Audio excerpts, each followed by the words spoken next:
So the updating equation for a system of more than one equation now will be in compact form as delta C is equals to the Jacobian multiplied by delta X, or the updating delta X will be the inverse of the Jacobian multiplied by the power or the mismatch delta C. So, and there you are able to update all the X's in that system of equation. So the Jacobian matrix is also a very important matrix. We'll be seeing its properties shortly. But one of the things is that it is a square matrix. And since it's a square matrix, we are able to get the inverse of it and thereby solve for the various variables. So again, you'll notice, just like previously we mentioned, even when we have multiple equations, what Newton Raphson does, it converts a nonlinear system to a linear system, so that now we have, from a nonlinear system, we end up having a system where we are solving the equation AX is equals to B, and hence we can apply the normal linear techniques to solve for linear equations. So I want us to go through the example in our notes now for multiple equations. So we look at the case when we have two equations. So this example is in your notes. And the question is, use Newton Raphson method to solve the following set of equations. So we have equation 1 as x squared minus 2x minus 2x2 is equals to 3. And equation 2 is x1 squared plus x2 squared is equals to 41. So, and you're then given the initial estimates for x1 at 0 is 2, x2 at 0 is 3, and you're to perform 3 iterations. So, based on our understanding, this becomes our F1, F1 at x, and this becomes our C1. So our C1 is 3, and this is F, and F1. And then this is F2, and our C2 is 41. So because we have two C2s and we have two two functions, then definitely now we convert the Newton Raphson to start dealing with matrices. So the first step is to get the partial derivatives of F1 and F2. Now, when you're getting partial derivatives, we first, for example, F1, it will be dF1 over dx1. So we get the partial derivative with respect to the first variable, and then we get the partial derivative with respect to the second variable. So if you conduct dF1 over dx1, so here will remain with 2x1, here will remain with 2, and then here we'll have 0. So that's how we have our first term here as 2x1 minus 2. When we differentiate with respect df1 over dx2, so the first term is 0, the second term is 0, the third term we are left with minus 1.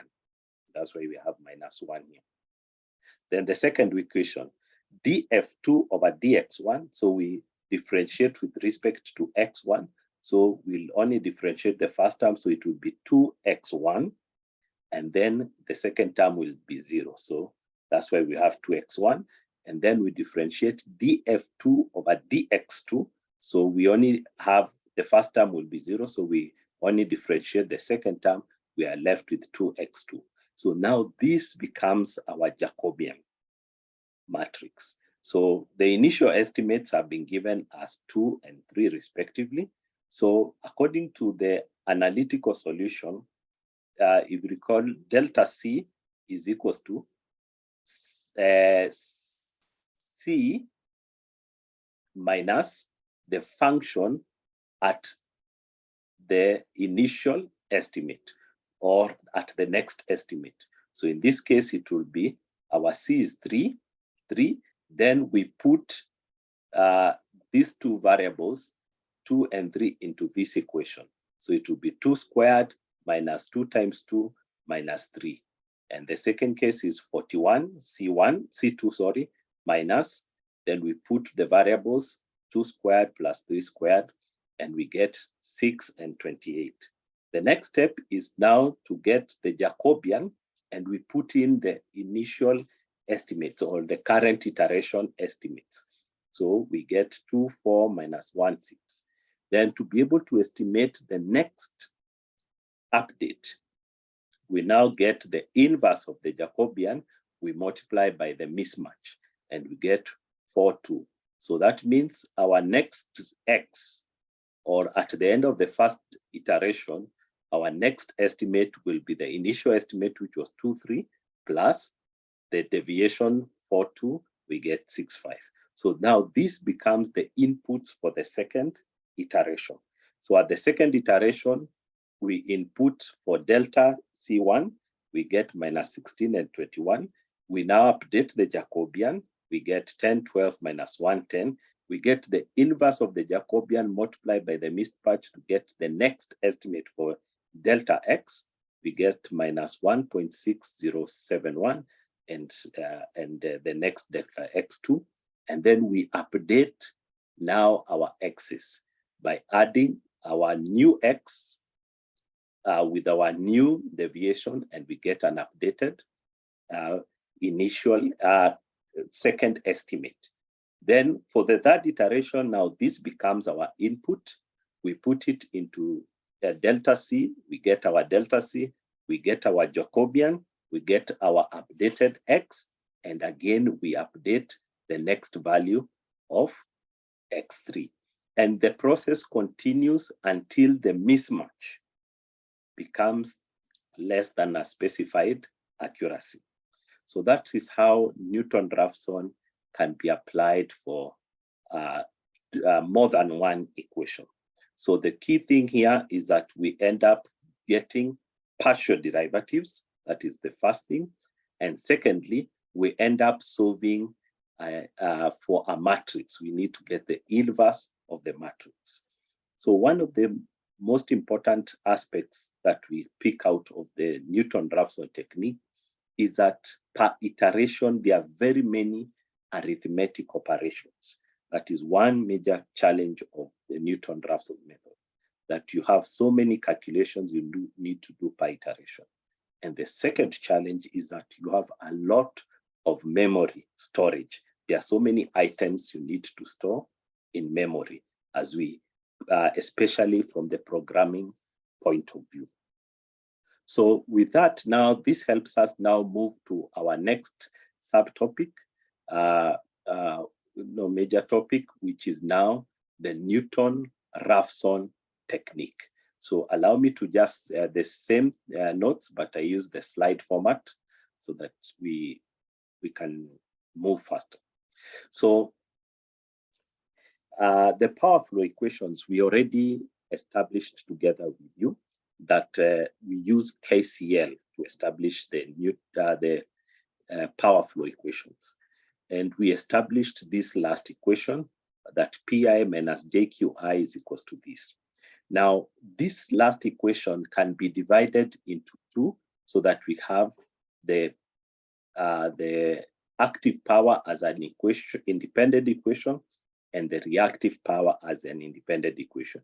From your knowledge of complex numbers, P will be related with cos of this angle, and Q will be related to sine of this angle. So in that case, we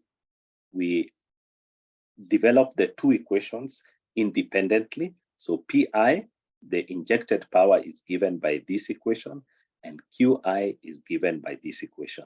Now, these two equations are now recast naturally into the Newton Raphson technique, because they are the same way we cast the equation. So we have the function is equals to C, the function is equals to C.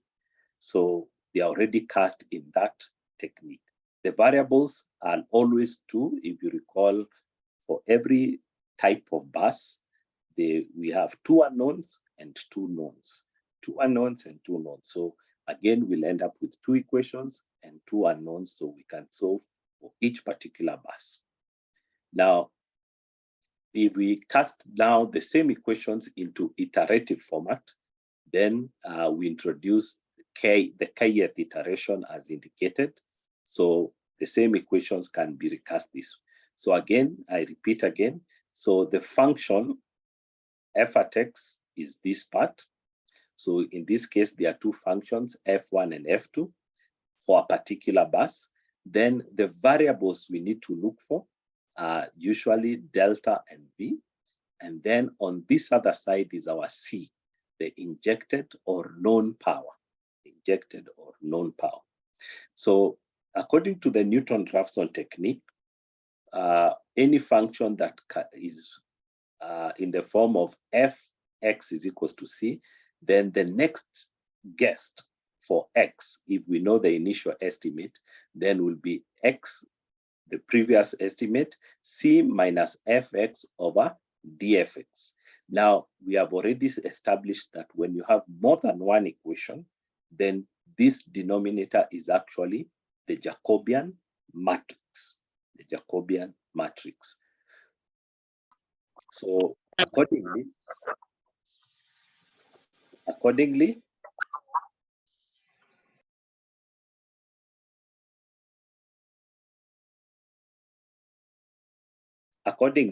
then the Jacobian matrix will be the partial derivatives of all the variables within the system.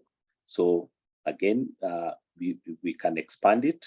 So we notice that we'll have the equations relating to active power, and then the equations relating to reactive power. So what is related to active power, the partial derivatives will be the partial derivatives of the variables relating to a particular bus.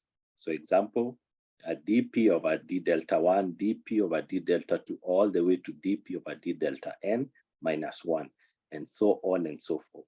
So we establish a very large matrix based on the variables of a particular system. Then in terms of the Jacobian terms, now we can easily get equations that are relevant to our study.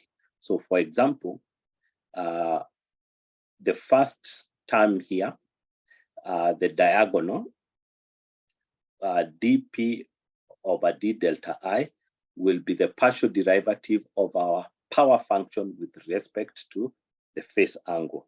And then the off-diagonal elements of this submatrix will be the same, the delta pi over d delta I, and we get this. Now, with respect to the voltage magnitude, again, the same thing.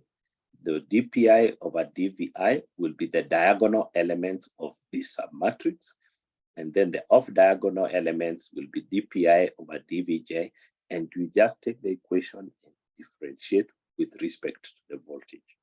The same is applied for reactive power with respect to the voltage angle, the reactive power of diagonal elements with respect to the angle, and the same is done with respect to the voltage magnitude. That way, we are able to establish the four submatrices. Sometimes they are called J1, J2, J3, and J4. So these submatrices are very, very important in power system analysis.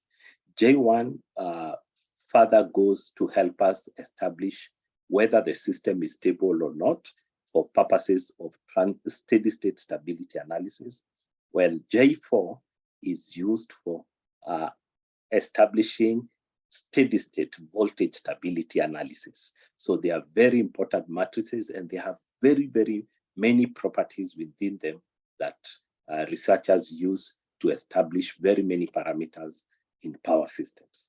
So the Jacobian is extremely important in power system analysis. So in the iterative process, the power mismatch or power residues is the difference between the calculated power and the scheduled power.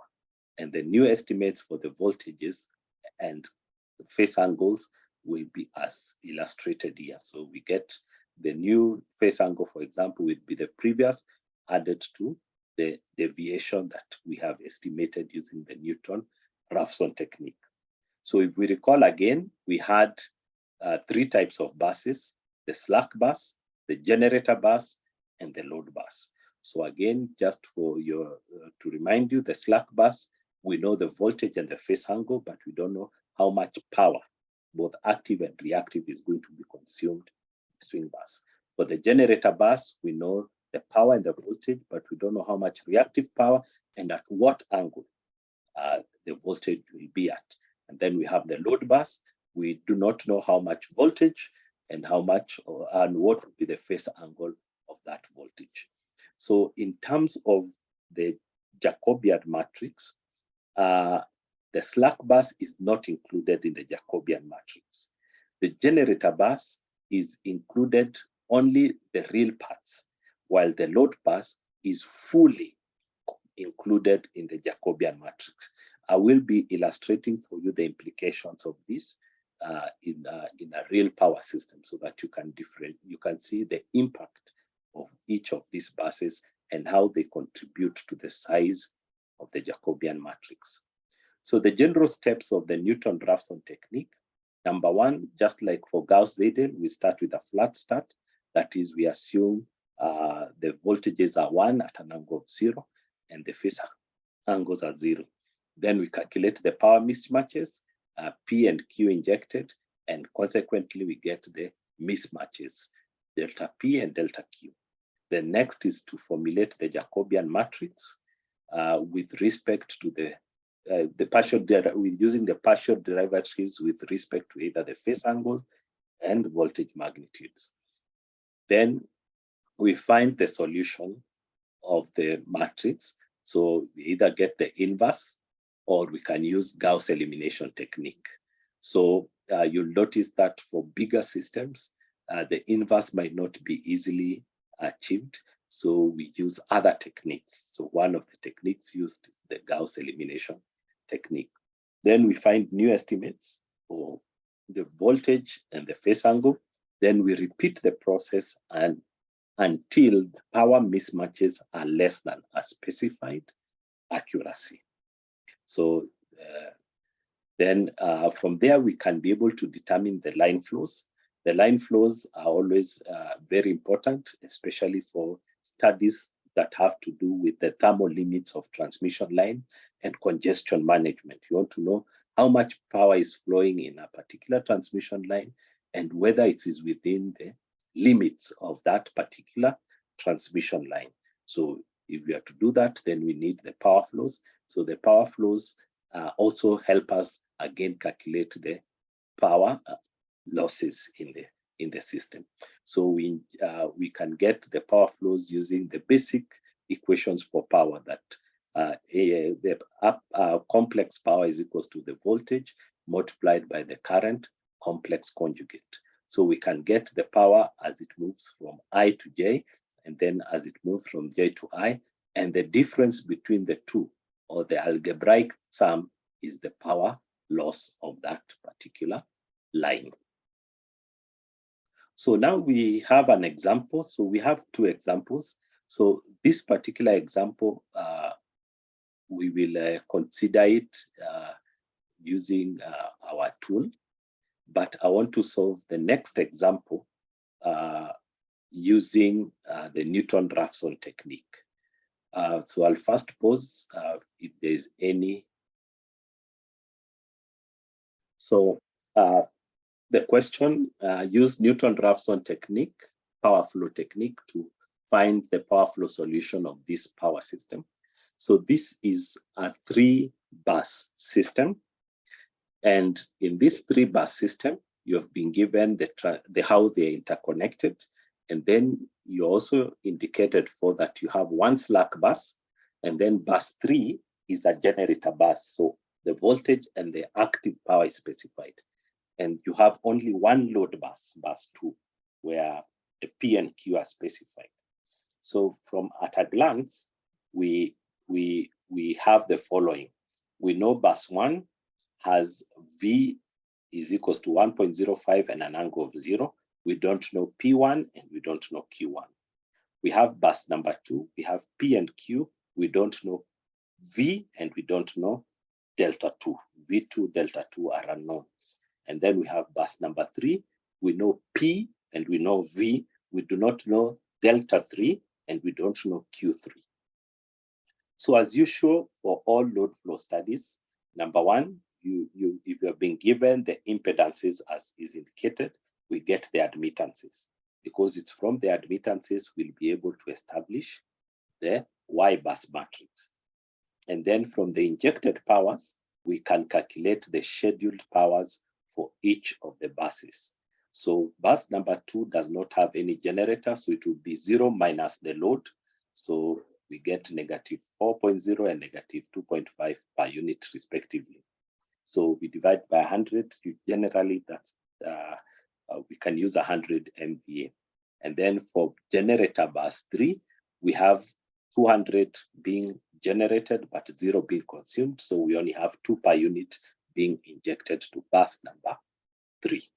So with that, then we go to establish the Jacobian matrix. So the Jacobian matrix, the rules remain.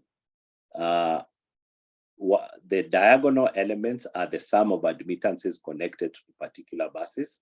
So for example, the diagonal element Y11 will be Y13 plus Y12. So Y13 plus Y12, so this plus this is 20, this plus this is 50. So 20 minus J50.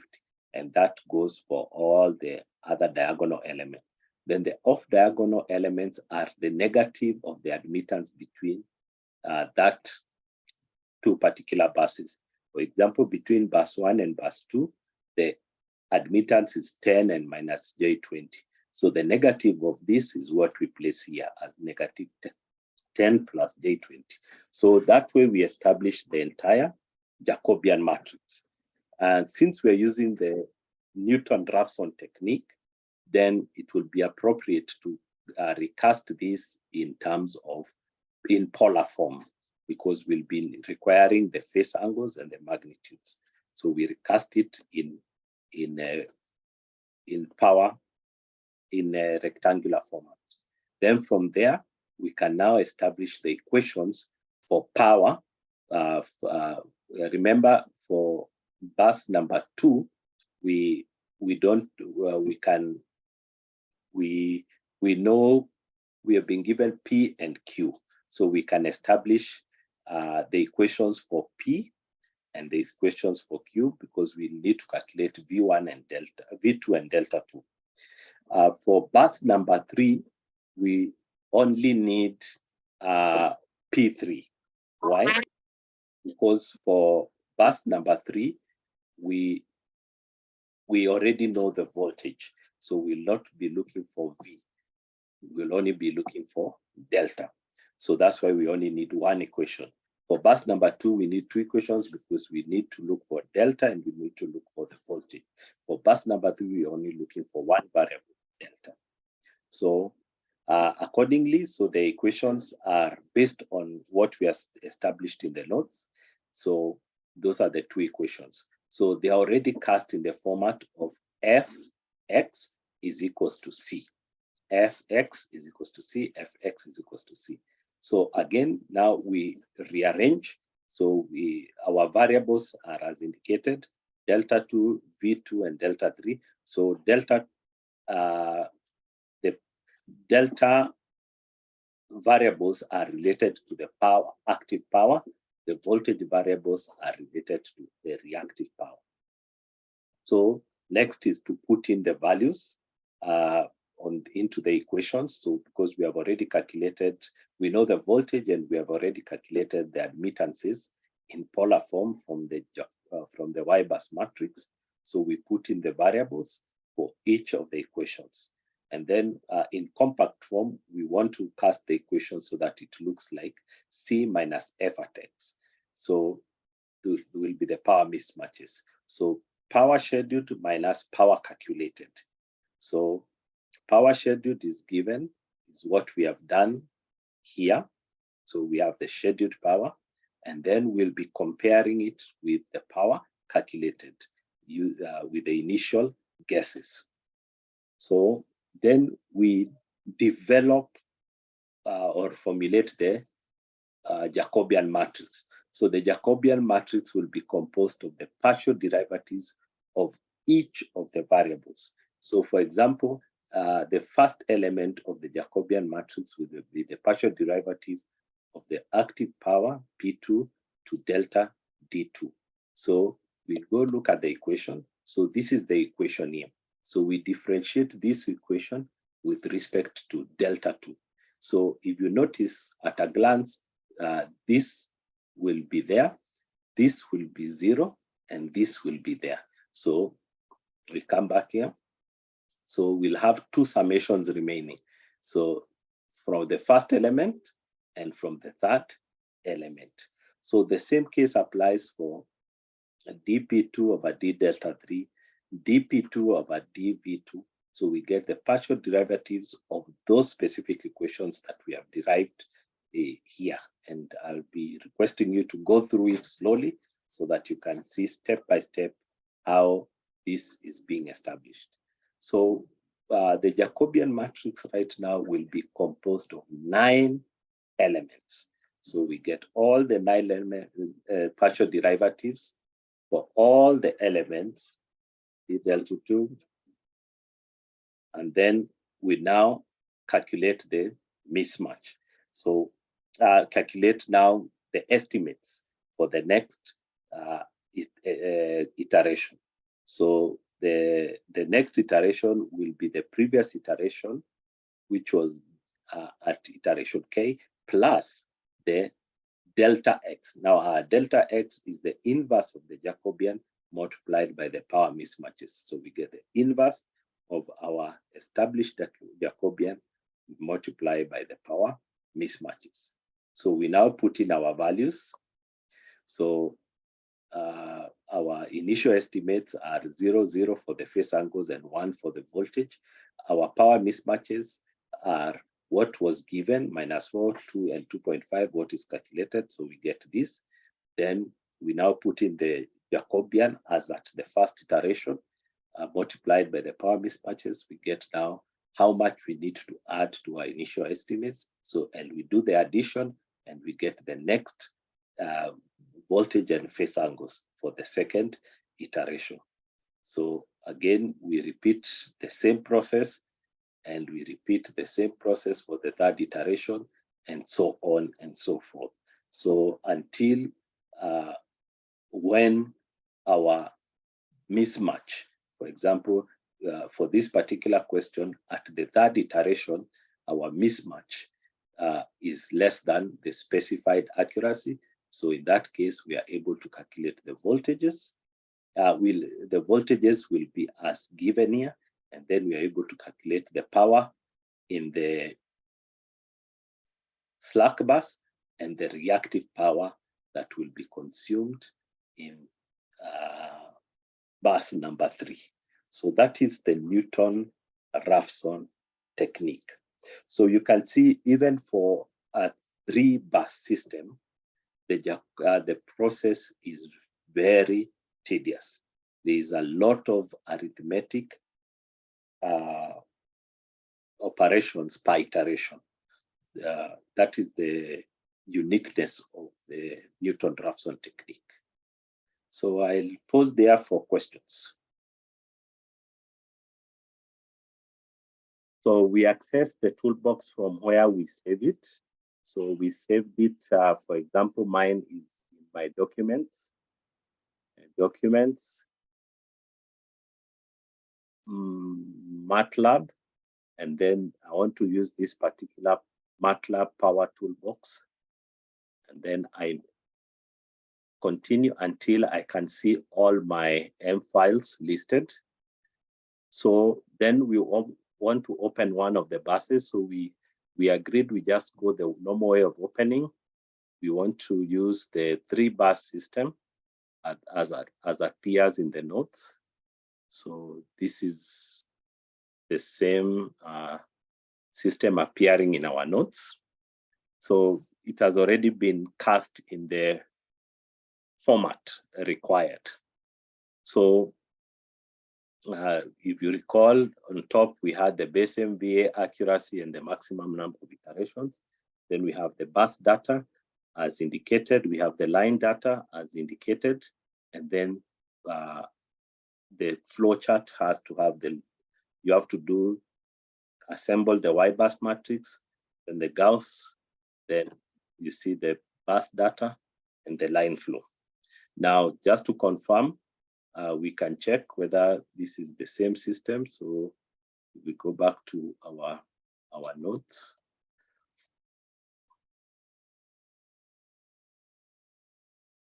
So we had the 3-bus system. So I guess this is the system in the question, if I'm not wrong. So anyway, we can always assemble any other system we feel like. So once we have the bus data established, so for this particular case, we'll consider question 1, where we had all our we had 2 generator buses and 1 slack bus. No, we had 2 load buses and 1 slack bus. I want to illustrate to you the impact of making bus number 3 to be a load bus. And then what would happen if we revert it back to a generator bus. So then the technique we want to use is Newton. So we type in Newton.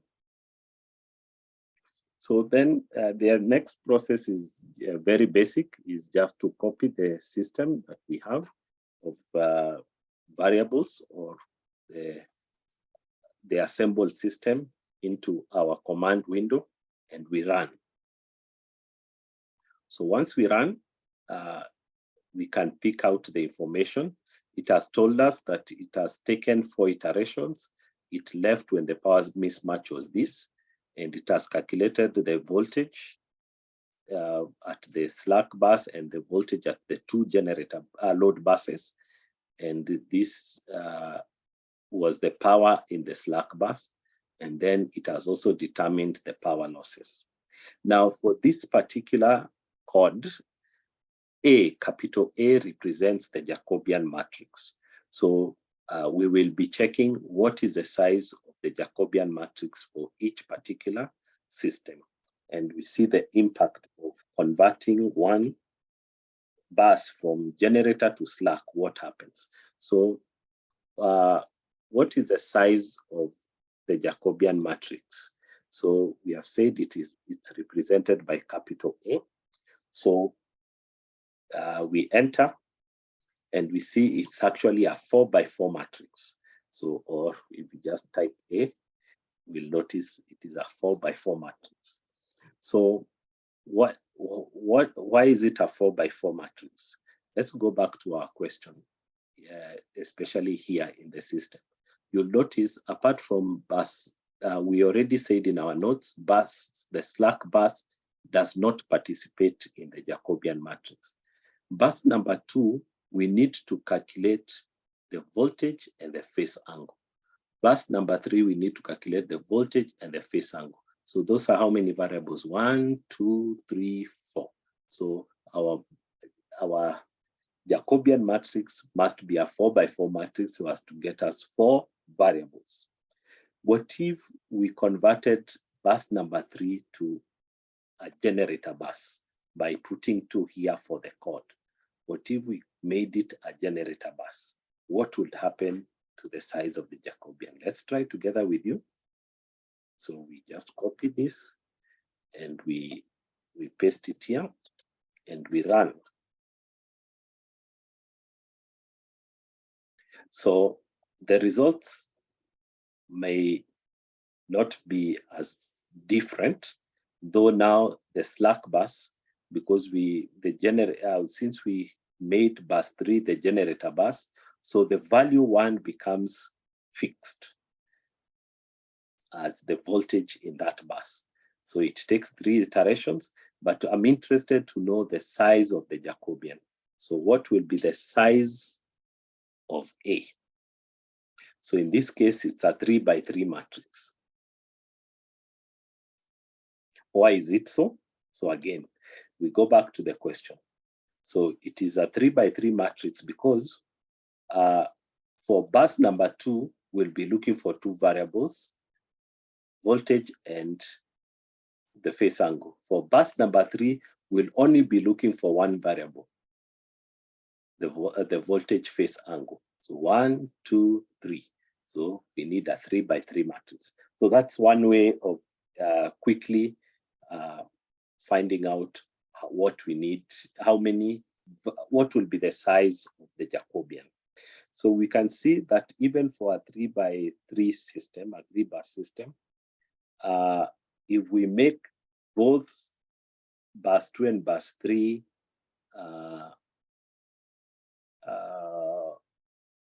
load buses, then the complexity of the solution increases. So instead of looking for 9 variables or 9 elements of the Jacobian matrix, we'll now look for 16 elements. So the arithmetic operations of Newton Raphson have a very big impact, especially dependent on the type of bus. We can look at the Kenyan system. So we yes, last time looked at it, but can now consider it in more details. So the number of iterations we can reduce to 1,000. This is the 57 bus Kenyan system, and we want to do Newton Raphson and see the line, the bus out, the line flows.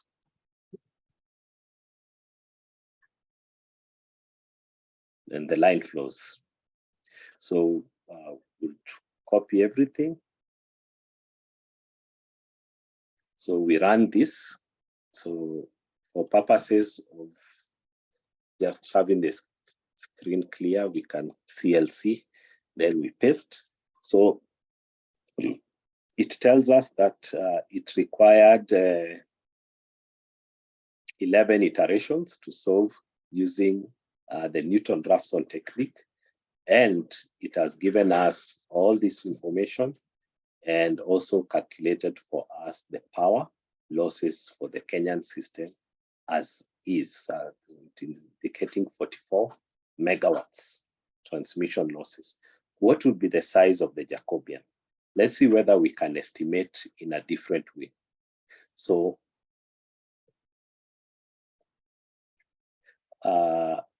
we eliminating bus number 1, we have how many generator buses? 1, 2, 3, 4, 5, 6, 7, 8, 9, 10, 11, 12, 13, 14, 15 generator buses. So we have 15 generator buses.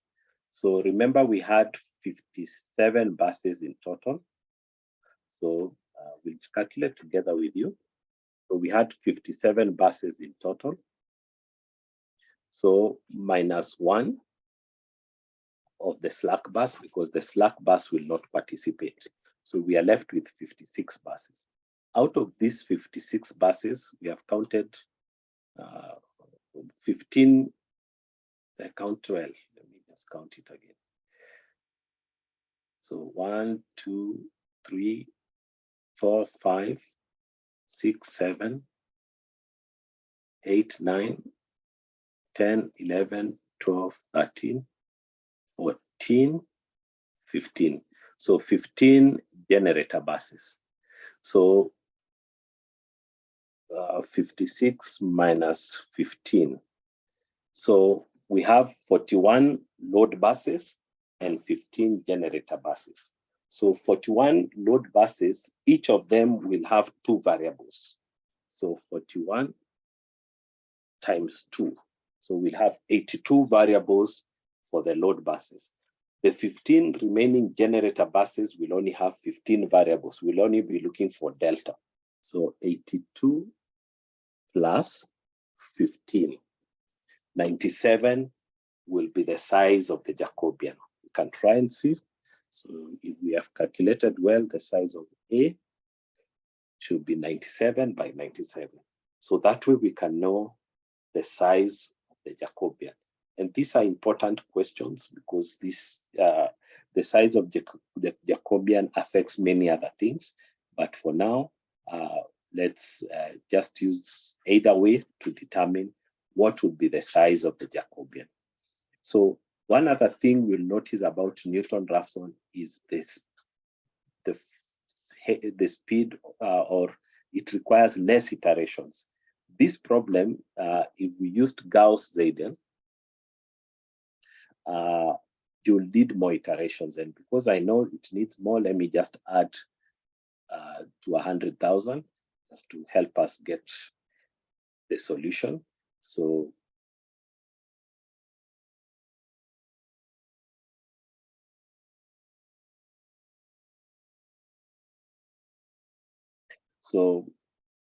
that is the solution by Gauss-Seidel for this particular system.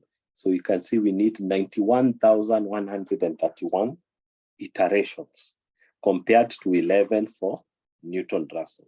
So Newton Raphson becomes superior because Newton Raphson, though it is tedious and has many arithmetic operations by iteration, it requires less iterations dramatically. So you can see we only need 11 compared to 91,000.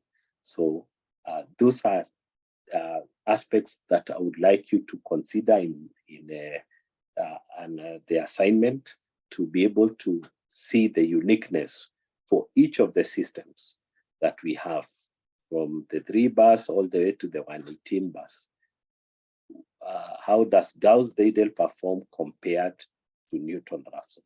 How does Gauss-Seidel perform compared to Newton Raphson? So that will be an important thing. So how to put in the data, we now know. How to run, we know. We can introduce one more simple aspect, then we proceed on to our notes. So one other small aspect is to measure time. So sometimes you want to measure how long a particular function is taking. So for us, the function is the load flow technique. So we use the command tick tock in between the function that we want to measure how long it takes. So let's see how that works out for us. So tick tock, then we now come here. I want to clear the screen and I clear all the variables. So it's a fresh start. So I run the system.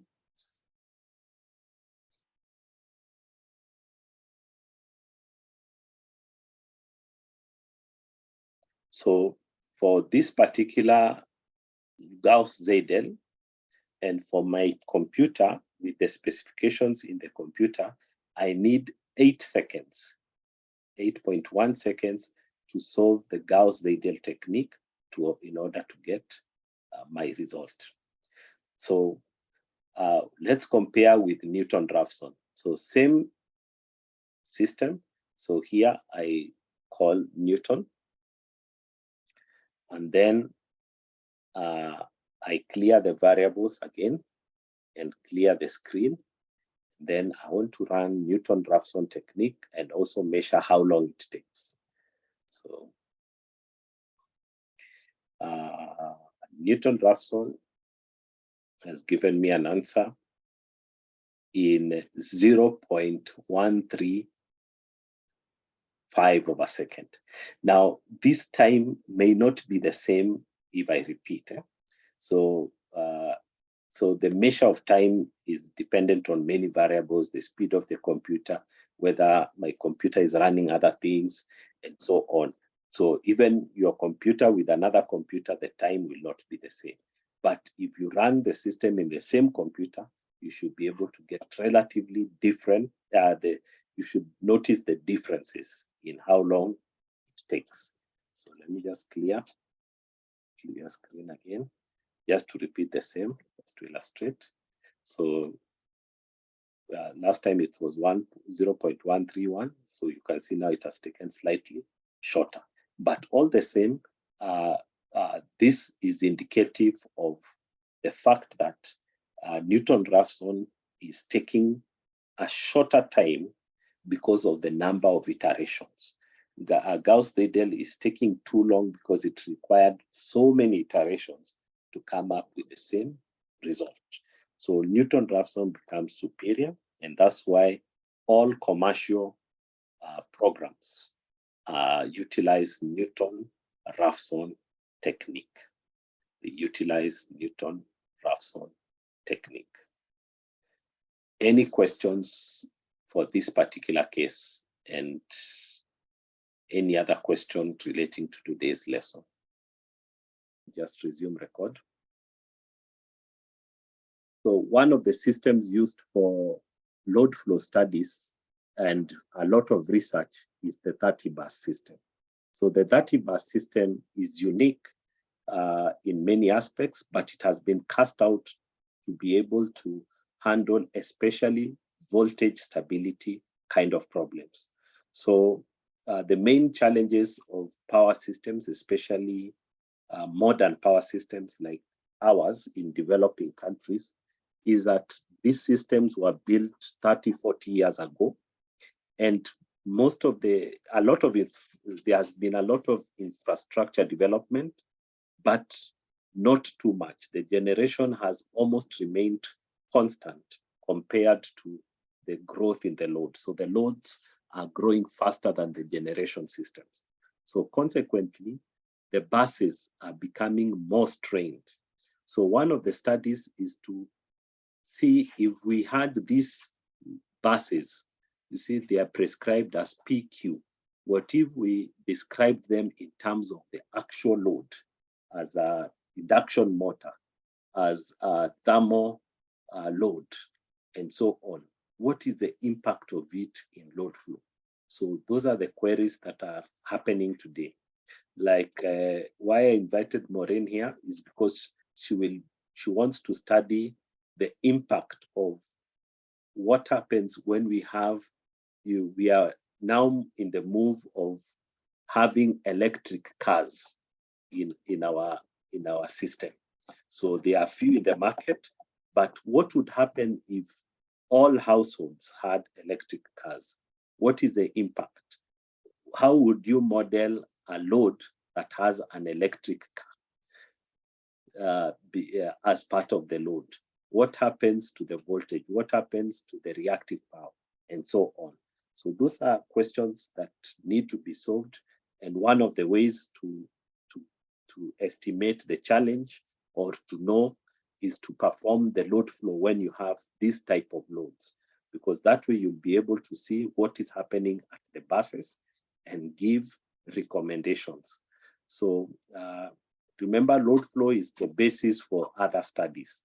So once you perform your load flow, will be the input for other studies like economic dispatch, like power system, steady state, transient, voltage stability, and so on, market studies. So there are so many other things that we can do. So for example, in market studies, we'll now not only have the load and the generator, but we'll also have a cost function so that this generator costs this much to generate. This load, if we lose it, will cost the company like Kenya Power this much, because there are some loads, if you disconnect them illegally, abruptly without prior request and notification, you are surcharged as a utility company. So there are such kind of loads. So, and those are cost implications in a power system. How is the pool, power market pool?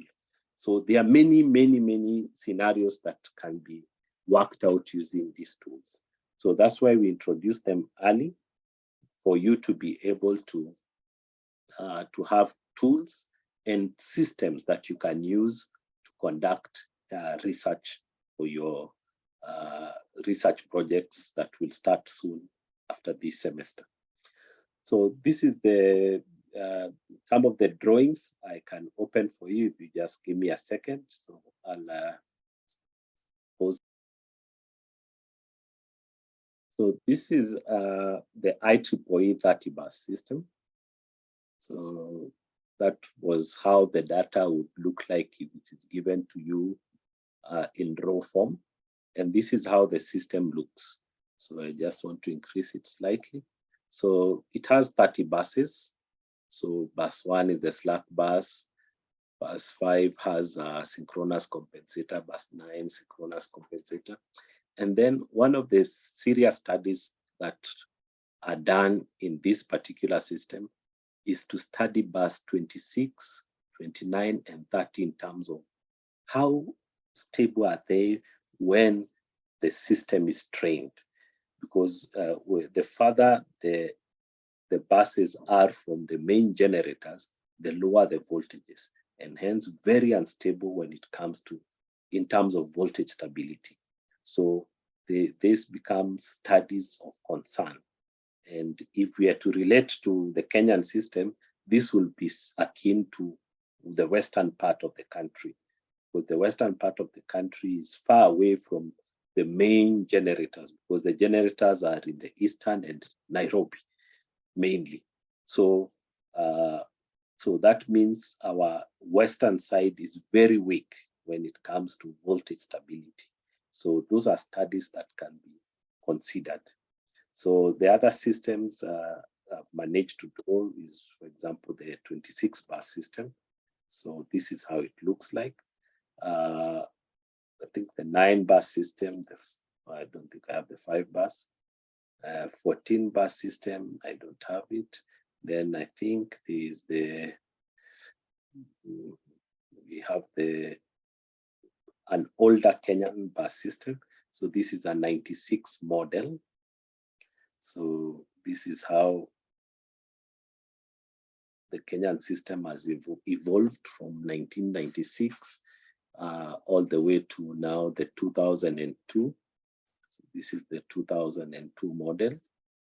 And then we have a 2022 model. So, but that is in PSAT. So the drawings are there. So again, you can be able to see now with the system given, how will particular buses behave and why? Because either they are further away from the main generators or closer to the main generator. And then sometimes those closer to the generators, how is their how are the voltages? There are some transmission lines that connect between two heavy loads. So those transmission lines again need to be studied. Are they able to sustain such power flowing through them? Or do they need what we call congestion management? So those are kind of questions and research aspects that can be considered at a glance. So we now go back to our notes. So the next item in our notes, after understanding the Newton Raphson technique, we now move to methods of modifying the Newton Raphson technique. So one of the techniques most commonly used is called the decoupled method, the decoupled method. So I'll use the slides. So the first decoupled method, one of the things is you'll notice in the Jacobian matrix, we were able to establish the power equation and the reactive power equation as independent equations and then assemble the Jacobian matrix. Now, when we come to transmission lines and transformers, the reactance is much greater than the resistance. So we have what we call a high XR ratio. So consequently, real power change, delta P, is less sensitive to changes in the voltage and more sensitive to the changes in the phase angle. On the other side, reactive power changes, delta Q, are less sensitive to the phase angle and more sensitive to the voltage magnitude. Consequently, if you recall, I had mentioned the Jacobian has submatrices J1, J2, J3, and J4. The submatrices J2 and J3, so the J2 is the power mismatches of reactive power with respect to the phase angle, and J3 is power delta P with respect to the voltage magnitude. these two can be equated to 0, can be set at 0. Consequently, we can decouple the system. So that means we can calculate delta delta without calculating independent of delta V. So this is the aspect of decoupling. So one of the techniques is to decouple. But now we want fast decoupled. So apart from decoupling, there are other aspects we can simplify further so as to get a faster way of getting the load flow solution. Now, this is by considering now the remaining two submatrices, J1 and J4. What can we do further? So since we are talking of reactances mainly, so the theta ij is approximately equal to 90, and always the difference between two phase angles of subsequent buses di and dj are almost the same. So consequently, this element of the Jacobian matrix, submatrix, can be equated to 0, and the same applies to this element in the J4 submatrix, or where we have delta dq over d delta. Those elements, off diagonal elements, can be equated to 0. Then further,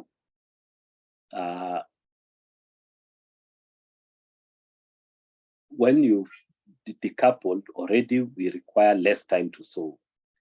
But the same submatrices can be further simplified.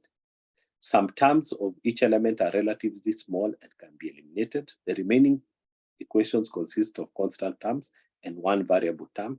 The one variable term can be moved and coupled with a change in the power variable. The result is a Jacobian matrix with constant terms. So this is what we mean. So we have already made some variable 0. Now we look at the on-diagonal elements. So the on-diagonal elements, if you look at this equation of the off-diagonal element and compare to the reactive power equation, you'll notice that this second term is actually the reactive power. So because the reactive power is given by this from our notes.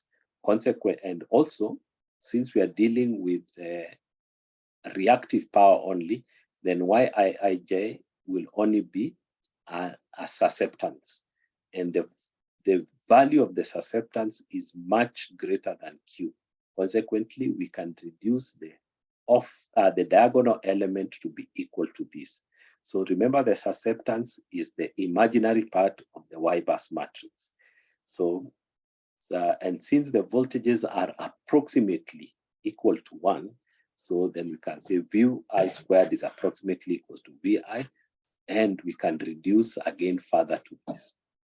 So you will again bear with me and go through the notes. So the same happens to the off-diagonal elements. And if we proceed that way, we will end up having a Jacobian matrix consisting of the Jacobian matrix consisting of the susceptances of particular elements of the Y-bus matrix. In other words, by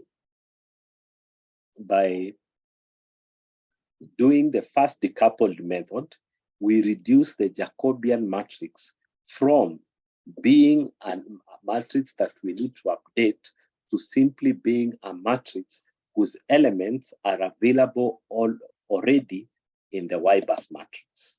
The elements of the Jacobian are available in the Y-bus matrix. Let's see how this translates to the question that we just solved. So, and this will be the last question we'll solve for today. So this was the decoupled method. This was the system that we solved. Remember, we derived a 9x9, 3x3 matrix. So we had 9 elements to derive. So let's see the impact of decoupling this solution. So the system remains the same. We get the Y-bus matrix and we get the injected powers.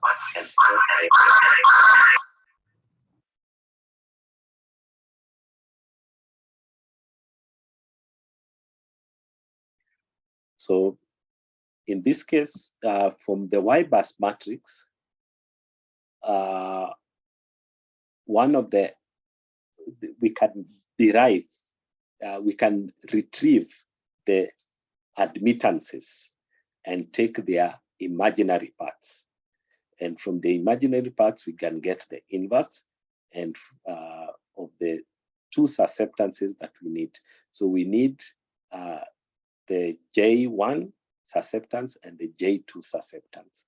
So accordingly, then thereafter, the process remains the same. We have our voltage, we require our power mismatch, and we now recast the equations as f at x is equals to a particular C. So where the injected powers can be estimated as this. So we estimate them exactly the way we estimated before.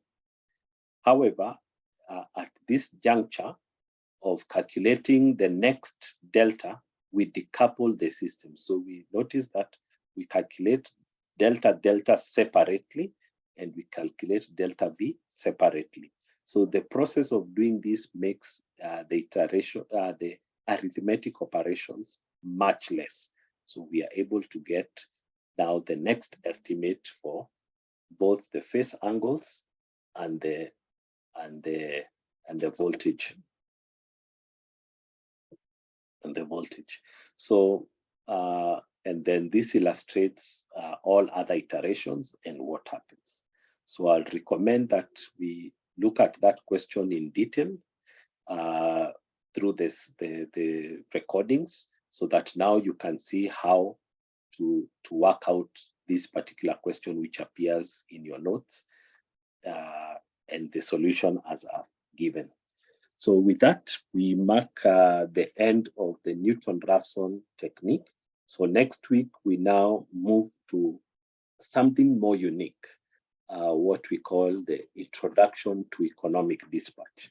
So what we'll be saying here, we are asking the question, now we don't only have generators in the system, but we have different types of generators. We have hydropower plants, thermal power plants, wind, and each cost differently. What is the most economical way to do our power flow so that we distribute power economically to the system? So in other words, we'll conduct power flow with the presence of cost. So we'll be costing our system. So that implies now we are moving from non-linear algebraic equation to optimization, because the economic dispatch is an optimization problem. So I'll just demo the decoupled method so that now you can have all the three techniques with you for purposes of doing exercises for yourself. So we go back to MATLAB. We pick the 3-bus system, exactly the one that we have. So instead of Newton Raphson here, we say decouple. Instead of Newton Raphson, we say decouple, and then we run the system. So as is our tradition, we clear the screen and clear all the variables. Then we paste our system and run. So now, according to the decoupled system, it requires 16 iterations. So it requires more iterations. However, it gives us the results that we require. So let's first check whether we'll get the same 23.296 power loss. So for that, we compare the two, the decoupled and LF Newton. So we clear the variables and clear screen. Then we get Newton Raphson, the same system. So we get the same losses. So that means we get the same results, only that Newton Raphson has taken 4 iterations. Gauss, the decoupled method, has taken 16 iterations. So the process of decoupling reduces the arithmetic operations, but increases the number of iterations. So most of these systems is a compromise. Do we need to save on iterations, or do we need to save on arithmetic operations? So the gamble is there, then we choose the method we want for a particular case study. So with that, I would like to stop there for today, unless there are questions.